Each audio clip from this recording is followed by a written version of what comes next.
হযরত ওমর সকালবেলা ঘুম থেকে ওঠার পরে দেখে তার বাড়ির বারান্দার সামনে 3 টুকরা লাশ, একটা শিশু বাচ্চার।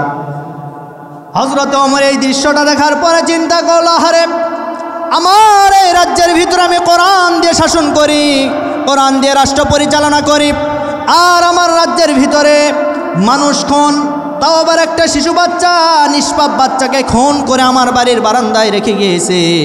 এই অনুসন্ধান না করা পর্যন্ত আমি কিন্তু খানা পিনা গ্রহণ করব না। ন্যায় বিচার যদি কায়েম হয়ে যায়, সমাজের ভিতরে কোনো অন্যায় থাকবে না, কোনো দুর্নীতি থাকবে না, কোনো চাঁদাবাজি থাকবে না, কোনো ঘুষ থাকবে না, কোনো জিনাকারী খুঁজে পাওয়া যাবে না। যদি ন্যায় বিচার কায়েম হয়ে যায়, আমার দেশের ভিতরে যদি ন্যায় বিচার কায়েম হয়ে যায়, একটা মানুষও ন্যায় বিচার পাওয়ার পরে কোনো মানুষ জাহান্নামে যাবে না। সুবহানাল্লাহ। কোন বলবেন হুজুর এটা আবার কেমন কথা? খোলাফায়ে রাশিদার হযরত ওমর ফারুক রাদিয়াল্লাহু তাআলা আনহু কেমন ন্যায় বিচারক ছিল, একটু মনোযোগ সহকারে শুনুন। তিনি কোরআন দিয়ে বিচার করতেন। তার রাজ্যের ভিতরে একটা দিন একজন মহিলা একটা সন্তানকে 3 টুকরা করে ওমরের বাড়ির একেবারে বারান্দায় রেখে গিয়েছিল। হযরত ওমর সকালবেলা ঘুম থেকে ওঠার পরে দেখে তার বাড়ির বারান্দার সামনে 3 টুকরা লাশ, একটা শিশু বাচ্চার। হযরত ওমর এই দৃশ্যটা দেখার পরে চিন্তা করল, আরে আমার এই রাজ্যের ভিতরে আমি কোরআন দিয়ে শাসন করি, কোরআন দিয়ে রাষ্ট্র পরিচালনা করি, আর আমার রাজ্যের ভিতরে মানুষ খুন, তাও আবার একটা শিশু বাচ্চা, নিষ্পাপ বাচ্চাকে খুন করে আমার বাড়ির বারান্দায় রেখে গিয়েছে। এই অনুসন্ধান না করা পর্যন্ত আমি কিন্তু খানা পিনা গ্রহণ করব না। এই নিয়তটা যখন করে ফেললেন, এক পর্যায়ে একদিন চলে যায়, খুনি বের হয় না, 2 দিন চলে যায়, খুনি বের হয় না, 3য় দিন গিয়ে হযরত ওমর যখন পেরেশান হয়ে গেল, সন্ধ্যাবেলার কিছু পূর্ব মুহূর্তে একজন মহিলা এসে ডাক দিয়ে বলেন, ও গো খলিফা, আপনি মনে হয় 3 দিন থেকে অনেক পেরেশানিতে আছেন। ও গো খলিফা, আপনি অনেক চিন্তাগ্রস্ত আছেন, আমি বুঝতে পেরেছি। এই যে আপনার বাড়ির বারান্দার সামনে একটা সন্তানের লাশ 3 টুকরা অবস্থায় আপনি দেখতে পেয়েছেন। বলে, হ্যাঁ আমি দেখতে পেয়েছি। এইবার ওই মহিলা ডাক দিয়ে বলেন, খলিফা আপনি কি জানেন এই লাশটা কে করেছে, এই শিশু বাচ্চাকে কে হত্যা করেছে, এর খুনিটাকে আপনি কি জানেন? খলিফা ডাক দিয়ে বলেন, না, আমি এই অনুসন্ধান করার জন্য আজকে 3টা দিন পার হয়ে গেল। এই 3টা দিনের ভিতরে একটা বার আমি কোনো পানীয় পান করি নাই, খাবারও পান করি নাই। আমি নিয়ত করেছি যতক্ষণ পর্যন্ত এই খুনিটাকে না বের করব ততক্ষণ পর্যন্ত আমি কোনো খাবার খাবো না। সুবহানাল্লাহ। কোন এইবার হযরত ওমরের সামনে ওই মহিলা ডাক দিয়ে বলেন, ও গো খলিফা, আপনি যেই খুনিকে ধরার জন্য 3 দিন পর্যন্ত না খেয়ে আছেন, আপনাকে আর না খেয়ে থাকতে হবে না, আপনাকে আর চিন্তা করতে হবে না। এই যে বাচ্চা আপনি দেখতে পাচ্ছেন, এই বাচ্চার খুনি হলাম আমি নিজে এই বাচ্চাকে খুন করেছি, 3 টুকরা লাশ করে আপনার বাড়ির বারান্দার সামনে আমি রেখে গিয়েছি। এইবার ওই মহিলাকে, তার প্রশাসনকে বললেন, মহিলাকে গ্রেফতার করো। গ্রেফতার করা হলো। গ্রেফতার করার পরে এবার মহিলাকে জিজ্ঞাসা করা হলো, ও মহিলা, এই বাচ্চার অপরাধ কী ছিল, তুমি কেন তাকে হত্যা করলে, আমি একটু জানতে চাই। এইবার ওই মহিলা ডাক বলেন, ও খলিফা, আমি এমনি হত্যা করি নাই। এই যে বাচ্চা, এই বাচ্চাটা আমার গর্ভের ভিতরে এসেছিল, এই বাচ্চার মা হলাম আমি, কিন্তু এই বাচ্চাটা কোনো বৈধ বাচ্চা ছিল না, এটা ছিল অবৈধ বাচ্চা। অবৈধ যার সন্তান, কয়েকজন যুবক মিলে আমাকে ধর্ষণ করেছে, আমার সঙ্গে মিলামিশা করেছে, যার ফলে এই বাচ্চাটা আমার গর্ভের ভিতরে এসেছে। আমি তো আল্লাহর কোরআন পড়তে জানি, আমি জানি এই বাচ্চা যেহেতু যার সন্তান, আর এই বাচ্চাটা দুনিয়াতে আসার পরে বড় হয়ে যাবে, বড় হয়ে যাওয়ার পরে এই বাচ্চাটা কোরআনের বিরুদ্ধে কথা বলবে, কোরআনের বিরুদ্ধে আন্দোলন করবে। তার কারণ হলো, যারা কোরআনের বিরুদ্ধে কথা বলে, যারা কোরআনে আন্দোলনের বিরুদ্ধে কথা বলে, এরা কোনোদিন বৈধ বাবার বৈধ সন্তান হতে পারে না, এরা হলো অবৈধ বাবার জারজ সন্তান। কথা বলেন। ওই মহিলা ডাক দিয়ে বলল, আমি জানি যেহেতু আমার সন্তান জারজ, আর জারজ হওয়ার কারণে কোরআনের বিরুদ্ধে কথা বলতে পারে, কোরআনের আইনের বিরুদ্ধে কথা বলতে পারে, এই কারণে এই সন্তানটাকে আমি হত্যা করে ফেলেছি, 3 টুকরা করে আমি আপনার বারান্দার সামনে রেখে গিয়েছি।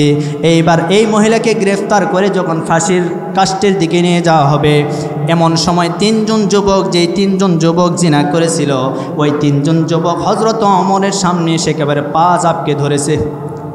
ডাক দিয়ে বলেন, খলিফাতুল মুসলিমিন, আপনি যে মহিলাকে ফাঁসির দিকে নিয়ে যাচ্ছেন ওই মহিলাকে আপনি ফাঁসির দিকে নিয়ে যাবেন না। তার কারণ হলো ওই মহিলার তো কোনো অপরাধ নাই, ওই মহিলার তো কোনো দোষ নাই। কারণ হলো আমরা তিনজন যুবক ওই মহিলার সাথে আমরা জিনা করেছি, ব্যভিচার করেছি। আর জিনা করার ফলে তার গর্ভের ভিতরে যে বাচ্চাটা এসেছে এই বাচ্চাটা আমাদের তিনজনের কারো একজন হয়ে যাবে। সুতরাং ফাঁসি যদি দিতে হয় ওই মহিলাকে ছেড়ে দেন, আমাদের তিনজনকে আপনি ফাঁসির কাস্টে ঝুলিয়ে দেন। আল্লাহু আকবার। এইবার ডাক দে বলল, ঠিক আছে, যেহেতু মহিলা একটি অপরাধ করেছে, সে শিশু বাচ্চাকে কেন হত্যা করলো? সে তো নিষ্পাপ ছিল, অপরাধী হলো তোমরা। যেহেতু বাচ্চাকে হত্যা করেছে, এখন কোরআনের বিধান হলো হত্যার বদলে হত্যা। সেক্ষেত্রে ওই মহিলাকেও মৃত্যুদণ্ড দেওয়া হলো। আর তোমরা যেহেতু জিনা করেছো তোমাদেরকেও ফাঁসির কাস্টে ঝুলিয়ে মারা হবে। এইবার সংক্ষেপ করে বলতেছে আমার প্রিয় ভাইয়েরা, খলিফাতুল মুসলিমিন কোরআন দিয়ে বিচার করলেন, চারজনকে দুনিয়া থেকে মৃত্যুদণ্ড দিয়ে বিদায় করে দিলেন।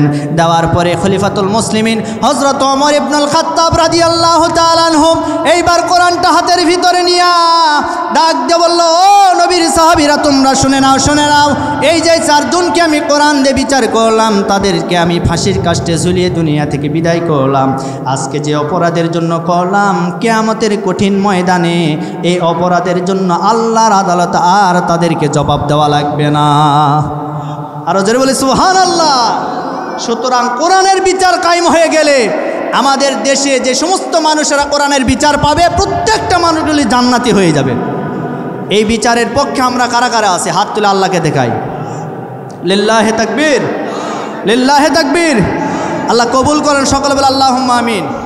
সম্মানিত প্রিয় উপস্থিতি, কোরআনের বিচার আমরা চাই কি চাই না? জোরে বলেন। নবীজি বলেন, ওমান আমিলা বিহি উজিরা, যে ব্যক্তি কোরআন দিয়ে আমল করবে আমি আল্লাহ রাব্বুল আলামিন কিয়ামতের ময়দানে তাদের পুরস্কার আমার কুদরতি হাত দ্বারা তাদেরকে দান করব। সুবহানাল্লাহ কোন। ওমান দাআ ইলাইহি আদা ফাকাদ হুদিয়া ইলা সিরাতিম মুস্তাকিম, যে ব্যক্তি কোরআন দিয়ে ডাকবে, কোরআনের পথে আহ্বান করবে, ওই ব্যক্তিকে আমি আল্লাহ রাব্বুল আলামিন সিরাতে মুস্তাকিমের উপরে রাখব। সুবহানাল্লাহ কন্যা। সিরাতে মুস্তাকিম সহজ পথ নয়। প্রতিদিন আমরা 5 ওয়াক্ত নামাজ আমরা পড়ছি, ইহদিনাস সিরাতাল মুস্তাকিম। আয় আল্লাহ, আমরা আপনার কাছে সহজ পথ চাই, যে পথ আপনি যাদেরকে কবুল করে নিয়েছেন তাদের পথ। কোরআনের ভিতরে এসেছে 4 শ্রেণীর মানুষকে আল্লাহ কবুল করেছেন। জোরে বলেন কয় শ্রেণীর? মিনান নাবিয়িন ওয়াস সিদ্দিকিন ওয়াস শুহাদা ওয়াস সালিহিন। 1 নম্বর নবীগণকে আল্লাহ কবুল করেছেন। ওয়াস সিদ্দিকিন, সত্যবাদী যারা, তাদেরকেও কবুল করেছেন। ওয়াস সালিহিন, যারা নেক বান্দা ছিল, যারা আল্লাহর বুজুর্গ পীর ওলিয়া উলিয়া, তাদেরকে আল্লাহ কবুল করেছেন। এরপরে ওয়াস শুহাদা, যারা শহীদগণ, আল্লাহর রাস্তায় যারা জীবন দিয়ে আল্লাহর এই দিনকে দুনিয়াতে প্রতিষ্ঠিত করতে গিয়ে যারা নিজের তাজা রক্ত আল্লাহর রাস্তায় বিলিয়ে দিবে, আল্লাহ তাদেরকেও কবুল করে নিয়েছেন। আল্লাহু আকবার। এই 4 শ্রেণীর মানুষকে আল্লাহ কবুল করেছেন। আমরা বারবার দোয়া করি, আল্লাহ আপনি তাদের পথে আমাদেরকে কবুল করেন। এই দোয়া আমাদের আছে না নাই? জোরে বলেন আছে না নাই? শেষ জামানায় আমরা এখন অবস্থান করতেছি। তার প্রমাণ হলো শেষ জামানার সবচেয়ে বড় ফিতনার নাম হবে দাজ্জাল। জোরে বলেন নাম কি? আওয়াজটা বলেন। দাজ্জাল। এই দাজ্জাল দুনিয়াতে আসবে, এতে কোনো সন্দেহ নাই। এখন আপনারা জানেন দাজ্জাল আসবে, আর আমি যদি বলি দাজ্জাল এসে গেছে, তাহলে আপনারা কি বিশ্বাস করবেন না? জোরে বলেন না কেন? অনেকে ভয়ে আছে যে এটা আবার কেমন কথা। আমরা জানি দাজ্জাল আসবে, আর আপনি বলছেন দাজ্জাল এসে গেছে, এটা আবার কেমন কথা? হ্যাঁ, আপনাদেরকে বুঝাইলে আপনারা বুঝবেন। এবার শোনেন, বিশ্বনবী জনাবে মুহাম্মদুর রাসূলুল্লাহ সাল্লাল্লাহু আলাইহি ওয়াসাল্লাম বলেন, কোন মানুষ যদি সূরা কাহফের প্রথম 10 আয়াতে কারিমা মুখস্থ করে প্রতিদিন যদি আমল করতে পারে, রব্বুল আলামিন শেষ জামানার সবচাইতে বড় ফিতনার নাম হলো দাজ্জাল, এই দাজ্জালের ফিতনা থেকে আল্লাহ তাআলা তাকে হেফাজত করে নিবে। শেষ জামানার সবচাইতে বড় ফিতনার নাম হলো দাজ্জাল। আর দাজ্জাল দুনিয়াতে এসে গেছে। কোথায় আছে, কি অবস্থায় আছে, একটু মনোযোগ সহকারে শুনুন। এই হাদিসটি তামিম দারি রাদিয়াল্লাহু তাআলা আনহু থেকে হাদিসটি বর্ণিত হয়েছে। এই তামিম দারি বর্ণনা করতেছিল আমার রাসূলের দরবারে, ইয়া রাসূলুল্লাহ, ইয়া হাবিবাল্লাহ, আমি মুসলিম হওয়ার পূর্বে আমি অন্য ধর্মের মানুষ ছিলাম। সে সময় আমরা কয়েকজন মিলে একটা নৌকা সফরে বের হয়েছিলাম। সেই নৌকা সফরে চলতে চলতে আমাদের এই নৌকাটা সমুদ্রের মাঝপথে যখন চলে গেল, যাওয়ার পরে সমুদ্রের মাঝপথে যাওয়ার পরে বিশাল একটা ঝড় শুরু হয়ে গেল। এই ঝড়ের কবলে পরে আমরা মনে করেছিলাম আমরা আর হয়তো দুনিয়াতে বেঁচে থাকতে পারবো না, আমরা মনে হয় দুনিয়া থেকে বিদায় নিয়ে চলে যাব। কিন্তু হঠাৎ করে দেখতে পেলাম ঝড়টা থেমে গেল। ঝড় থেমে যাওয়ার পরে আমরা আমাদের রাস্তাটা ভুলে গিয়েছিলাম। কিন্তু এই নৌকাটা চলতে চলতে একটা অচেনা দ্বীপে গিয়ে ভিড়ে গেল। যখনই নৌকাটা অচেনা দ্বীপে ভিড়ে গেল, আমরা সবাই সামনের দিকে লক্ষ্য করে দেখলাম বিশাল বড় একটা দ্বীপ, যেই দ্বীপে কোনো ঘর নাই, কোনো বাড়ি নাই, কিচ্ছু দেখা যায় না। আমরা সবাই মিলে নৌকা থেকে নেমে পড়লাম। নামার পরে আমরা সামনের দিকে চলতে লাগলাম। চলতে চলতে সামনে গিয়ে দেখি বিশাল বড় একটা দানব মানুষ একটা হাতুড়ি নিয়ে দাঁড়িয়ে আছে। আমরা মানুষটিকে প্রশ্ন করলাম, ও ভাই, এই অচেনা দ্বীপের ভিতরে তোমার নাম কি, তোমার পরিচয় কি, একটু জানতে চাই। এই জায়গায় হাতুড়ি নিয়ে তুমি দাঁড়িয়ে আছো কেন, আমরা একটু জানতে চাই। ওই মানুষটি ডাক দিয়ে বলল, আমার পরিচয় একটু পরেই দিব, তবে তোমরা সামনের দিকে যাও, সামনের দিকে গেলে আমার পরিচয় তোমরা পেয়ে যাবা। এইবার ওই সমস্ত মানুষগুলি সামনে চলতে লাগলো। চলতে চলতে এক পর্যায়ে সামনে গিয়ে দেখে ছোট্ট একটি ঘর, কুটুরি ঘর। ওই ঘরের ভিতরে তারা প্রবেশ করলো। প্রবেশ করার পরে তারা তাকিয়ে দেখলো একজন মানুষকে, বিশাল দানবাকৃতির মানুষকে, দুই হাত উপরের দিকে আমার ভাইয়েরা ডান্ডা বেরি দিয়ে তাকে আটকানো হয়েছে। তার কোমরে বেরি, পায়ে বেরি, সে সামনেও চলতে পারে না, পিছনেও চলতে পারে না। এই মানুষটা বিশাল আকৃতির মানুষ। এই মানুষটাকে দেখার পরে তারা বলল, আমরা তাকে দেখার পরে আমরা প্রশ্ন করলাম, ভাই আপনি কি, আপনার পরিচয় কি, আমরা একটু জানতে চাই।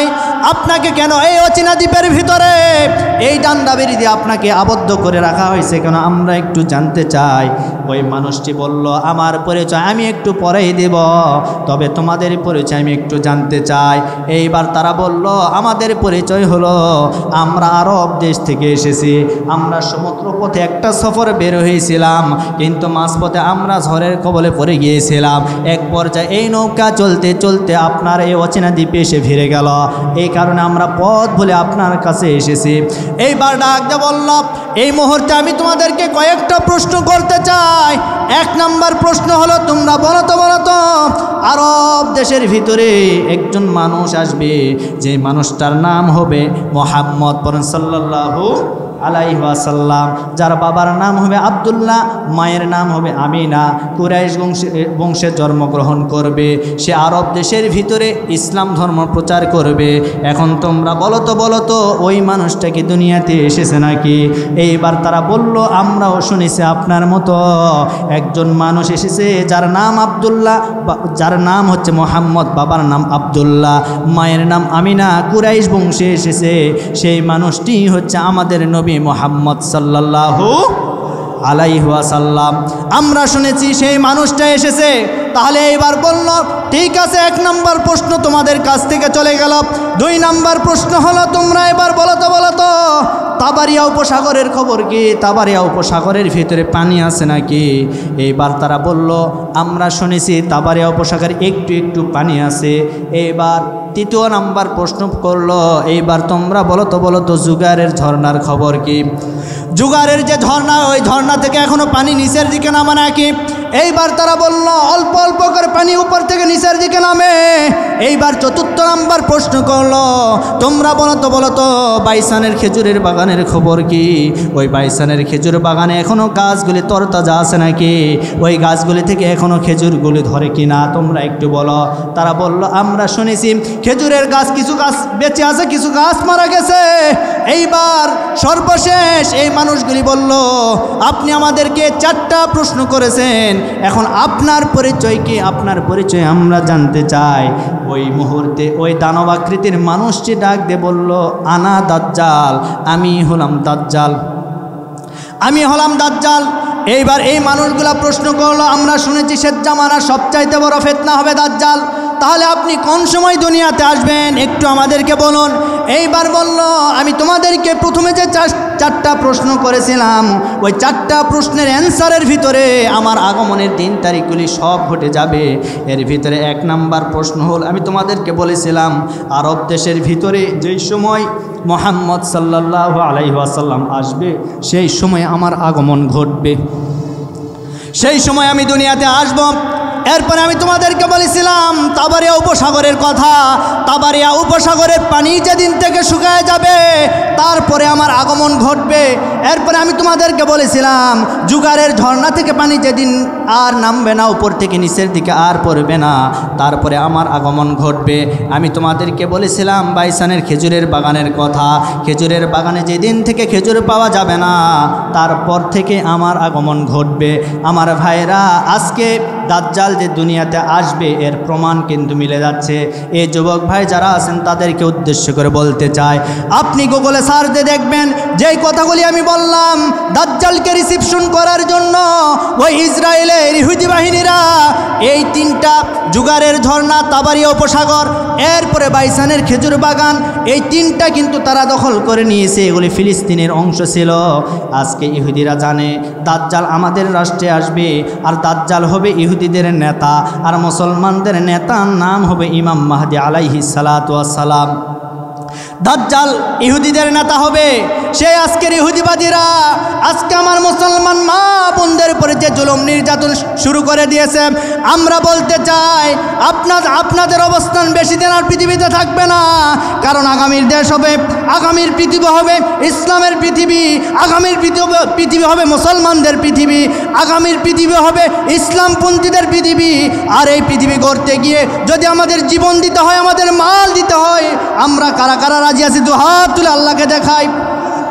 জিহাদের ওই ময়দানেতে যেতে তোমাকে হবে, প্রয়োজনে সব রক্তটুকুন জমিনে ঢেলে দেবে। আল্লাহু আকবার, আরো জোরে বল আল্লাহু আকবার।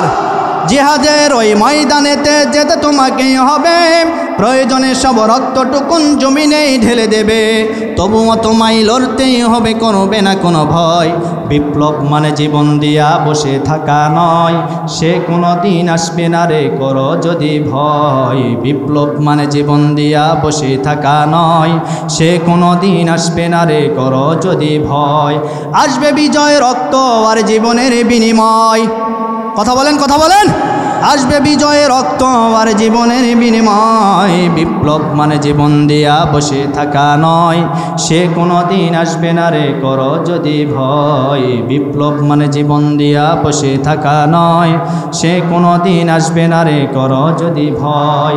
কোথা থেকে কোন ভিন দেশে যখন আসলো আমার দেশে, সেবার নামে বসলো তারা মীর জাফরের বেশে। কথা বলেন না কেন? কোথা থেকে কোন ভিন দেশে যখন আসলো আমার দেশে, সেবার নামে বসলো তারা মীর জাফরের বেশে। ওদের করতে নাস্তানা বোধ হতে হবে নির্ভয়, ওদের করতে নাস্তানা বোধ হতে হবে নির্ভয়। বিপ্লব মানে জীবন দিয়া বসে থাকা নয়, সে কোনো দিন আসবে না রে করো যদি ভয়। বিপ্লব মানে জীবন দিয়া বসে থাকা নয়, সে কোনো দিন আসবে না রে করো যদি ভয়। আসবে বিজয় রক্ত আর জীবনের বিনিময়, আসবে বিজয় রক্ত আর জীবনের বিনিময়। বিপ্লব মানে জীবন দিয়া বসে থাকা নয়, সে কোনো দিন আসবে না রে করো যদি ভয়। মারহাবা কোন আরো জোরে বলে মারহাবা। সুতরাং ইসলামওয়ালাদের পক্ষে আমরা থাকতে রাজি আছি না নাই? জোরে বলেন আছি না নাই? আমরাও বলতে চাই আগামীর বাংলাদেশ হবে টুপিওয়ালাদের বাংলাদেশ, আগামীর বাংলাদেশ হবে ইসলামপন্থীদের বাংলাদেশ, আগামীর বাংলাদেশ হবে মুসলমানদের বাংলাদেশ। সুতরাং ইসলাম বিরোধী শক্তি যারা আছেন, কোরআন বিরোধী শক্তি যারা আছেন, তাদেরকে আমরা স্পষ্ট ভাষায় বলতে চাই এখনও সময় আছে ফিরে আসুন, নতুবা বাংলার জমিনে এমনভাবে আপনারা লাঞ্ছিত অপমানিত হবেন, আপনাদের নাম পর্যন্ত বাংলার জমিনে কেউ মুখে নেওয়ার সাহস পাবে না। কথা বলেন ঠিক কিনা? সেই সময় আসে না নাই? কথা বলেন না কেন? ভয় পাচ্ছেন আপনারা? ভয় পাচ্ছেন? কষ্ট হয়? সম্মানিত প্রিয় উপস্থিতি, এইবার বলল আমি হলাম দাজ্জাল, আমি দুনিয়াতে আগমন ঘটব। আজকে আপনি ইউটিউব, গুগল, বিভিন্ন সোশ্যাল মিডিয়ায় সার্চ দিয়ে দেখুন যুবক ভাই যারা আছেন তাদেরকে বলতে চাই, আপনি দেখুন দাজ্জাল আসার যতগুলি আলামত ছিল সমস্ত আলামতগুলি প্রকাশ হয়ে গেছে। তার মানে বোঝা গেল অল্প দিনের ভিতরে পৃথিবীতে দাজ্জালের আগমন ঘটবে, এতে কোনো সন্দেহ। তাহলে দাজ্জাল হবে ইহুদিদের নেতা। দাজ্জাল কাদের নেতা? আর মুসলমানদের নেতার নাম হবে ইমাম মাহদি আলাইহিস সালাতু ওয়াস সালাম। এই দাজ্জাল পৃথিবীতে 40 দিন অবস্থান করবে। কতদিন? জোরে বলেন না। 40 দিন অবস্থান করবে। দাজ্জালের প্রথম দিন হবে 1 বৎসরের সমান, দাজ্জালের দ্বিতীয় দিন হবে 1 মাসের সমান, দাজ্জালের তৃতীয় দিন হবে 1 সপ্তাহের সমান। বাকি যে 37 দিনগুলি রয়েছে এটা স্বাভাবিক দিনের মতো চলতেই থাকবে। দাজ্জালের এক হাতে দেখবে জান্নাত, আর এক হাতে দেখবে জাহান্নাম। দাজ্জাল মানুষদেরকে বলবে আমি তোমাদের রব, আমি তোমাদের সব, আমার প্রতি তোমরা ঈমান গ্রহণ করো। এখন তার প্রতি যারা ঈমান আনার চেষ্টা করবে তাদেরকে ধরে ধরে দাজ্জালের জান্নাতের ভিতরে ঢুকায় দিবে। কিন্তু দাজ্জালের যে জান্নাত ওটাই হলো প্রকৃত জাহান্নাম। কথা বলেন না কেন? আল্লাহর ইমানদার বান্দা যারা তারা দাজ্জালকে কখনো মেনে নেবে না। কারণ দাজ্জালের পরিচয় হলো দাজ্জাল বেটে মানুষ, খাটো মানুষ। দাজ্জালের চুলগুলি থাকবে উস্কো খুস্কো, জটওয়ালা চুল থাকবে। দাজ্জাল 1 চোখওয়ালা বিশিষ্ট মানুষ হবে। দাজ্জালের কপালের উপরে লেখা থাকবে 3টা হরফ কাফার। এই 3টার সমন্বয় হচ্ছে কাফের। তাহলে বলেন তো দাজ্জাল কি? কথা বলেন। দাজ্জাল হবে কাফের। এই দাজ্জাল 60,000 সৈন্যবাহিনী নিয়ে মুসলমানদের বিরুদ্ধে যুদ্ধ ঘোষণা করবে, চলে যাবে সিরিয়ার দিকে। সিরিয়ার সেই দামেস্ক যে শহর রয়েছে সেই শহরে একটা মসজিদ আছে, সাদা গম্বুজওয়ালা মসজিদ। ওই সাদা গম্বুজওয়ালা মসজিদে ফজরের নামাজের সময় ফজরের আজান হয়ে যাবে। এমন সময় ইমাম মাহদি আলাইহিস সালাতু ওয়াস সালাম ইমামতি করার জন্য সামনে যাবে। এমন মুহূর্তে 2 জন ফেরেশতার কাঁধের উপর ভর করে আল্লাহর একজন পয়গম্বর হযরত ঈসা আলাইহিস সালাতু ওয়াস সালাম আসমান থেকে একেবারে ওই মসজিদ নেমে পড়বে। নামার পরে যখন দেখবে নামাজ দাঁড়িয়ে গেছে, এমন সময় হযরত ঈসা আলাইহিস সালাতু ওয়াস সালাম কাতারে গিয়ে দাঁড়াবে। ইমাম মাহদি দেখার পরে বলবে আসেন, আপনাকে সুস্বাগতম, আপনি সামনে আসেন, আপনি ইমামতি করুন, আপনার পিছনে মুক্তাদি হয়ে আমি নামাজ আদায় করতে চাই। হযরত ঈসা আলাইহিস সালাতু ওয়াস সালাম বলবে না, আজকে আপনি ইমাম, আপনার পিছনে আমি মুসল্লি হয়ে নামাজ আদায় করতে চাই। তখন ফজরের নামাজ সম্পন্ন হয়ে যাবে। নামাজ সম্পন্ন হয়ে যাওয়ার পরে হযরতে ঈসা আলাইহিস সালাতু ওয়াস সালাম ইমাম মাহদি আলাইহিস সালাতু ওয়াস সালাম 2 জন মিলে নেতৃত্ব দিয়ে মুসলমানদেরকে সাথে করে নিয়ে ঐক্যবদ্ধ করে নিয়ে সেই দাজ্জালের বিরুদ্ধে যুদ্ধ ঘোষণা করবে। যুদ্ধ হবে, পুরো 60,000 বাহিনীকে তারা ধ্বংস করে দিয়ে মুসলমানদের জয় সারা পৃথিবীতে তারা অর্জন করবে। আল্লাহু আকবার। মুসলমানদের বিজয় চলে আসবে, সারা পৃথিবী মুসলমান শাসন করবে। সুবহানাল্লাহ কোন। সেই দিন আমরা সামনে দেখতে পাচ্ছি, সেই দিন আমরা সেই দিনের জন্য অপেক্ষমান হয়ে আছি। আল্লাহ যেন আমাদেরকে দান করেন, সকলে বলে আল্লাহুম্মা আমিন। তাহলে দাজ্জালের ফিতনা থেকে যে সূরা আপনাকে বাঁচাবে সেই সূরার নাম কি? এখনই ভুলে গেলেন? এই মাত্র ওয়াজ করলাম ভাই। এই ওয়াজ যদি এই জায়গায় যদি এখনই বলতে না পারেন, বাড়ি পর্যন্ত কিভাবে নিয়ে যাবেন আমার মাথায় তো আসে না। বাড়ি পর্যন্ত নিয়ে যাওয়া যাবে? কথা বলেন না কেন? ওই যে এক দাদা আর নাতির গল্প মনে পড়ে গেল, বলবো। এক দাদা আর নাতি ওয়াজ শুনতে গেছে, নদী পার হইতে যাবার সময় সামনে দেখে নদী।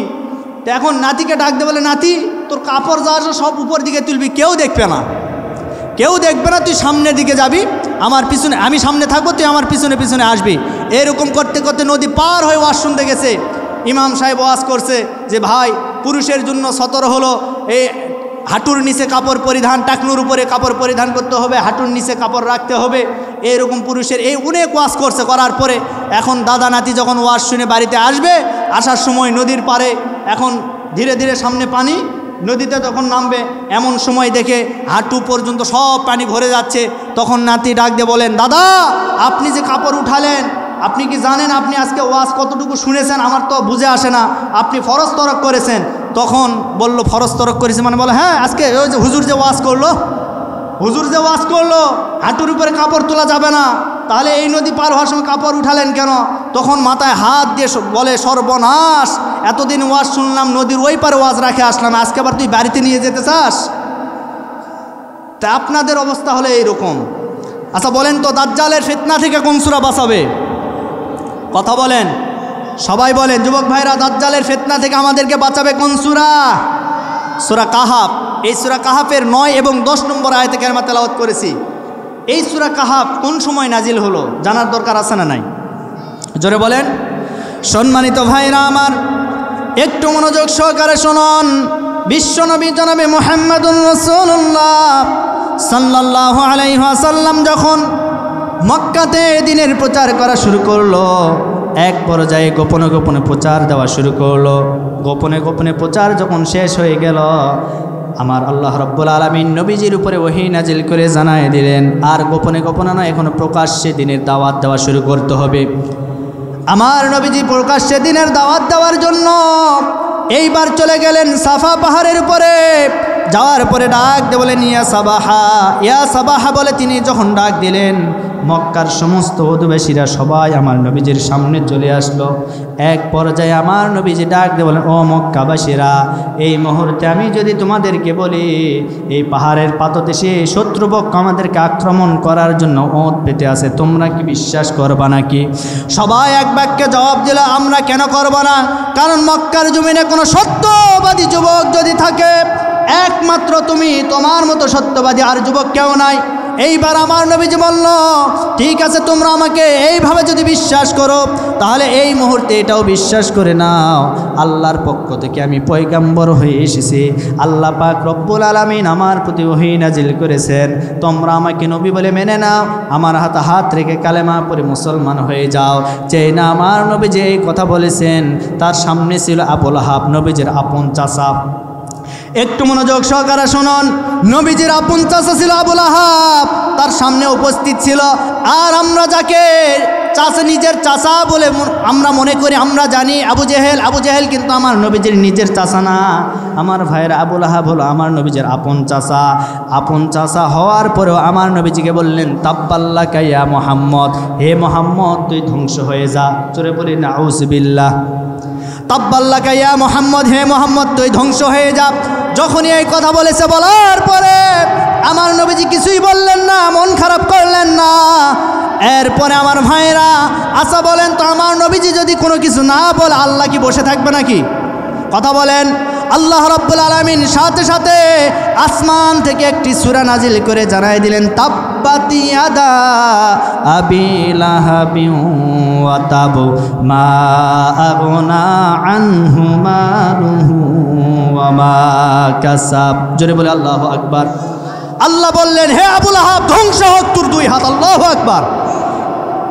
আজকে আমার নবীজিকে আবু লাহাব ধ্বংস হওয়ার কথা বললেন, আল্লাহ আসমান থেকে বললেন, আবু লাহাব তুই ধ্বংস হয়ে যা। কিন্তু আমার দেশের ভিতরে কিছু নাস্তিক, কিছু বেঈমান, কিছু ব্লগার, এমন কিছু ব্লগার আছে যারা আমার নবীজিকে নিয়ে কটূক্তি করে। কথা বলেন। আর আমরা নবীর উম্মত বলে দাবি করি। আপনি যদি প্রকৃত আশিক রাসূল হয়ে থাকেন, আপনি যদি নবীর উম্মত হয়ে থাকেন, আমার নবীজিকে গালি দিবে ওই সমস্ত নাস্তিক বেঈমানদেরকে ফাঁসি না দেওয়া পর্যন্ত আমরা ময়দানে আন্দোলন থেকে ছাড়বো না। কথা বলেন ঠিক কিনা?